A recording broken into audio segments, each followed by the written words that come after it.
ఈరోజు మన ఆశ్రమంలో అన్నదాన కార్యక్రమం చేసిన వారు నాగలాస్యప్రియ పుట్టినరోజు సందర్భంగా వారి తల్లిదండ్రులు రామకృష్ణ గారు మరియు రజ గారు భోజనాలు ఏర్పాటు చేయడం జరిగింది. పాప పుట్టినరోజు కాబట్టి అందరూ పుట్టినరోజు విషెస్ చెప్పండి. Happy birthday to you, happy birthday to you, happy birthday to you, happy birthday to you.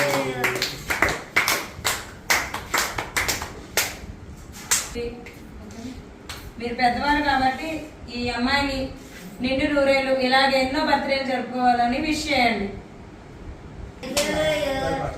Video Annadata సుఖీవా.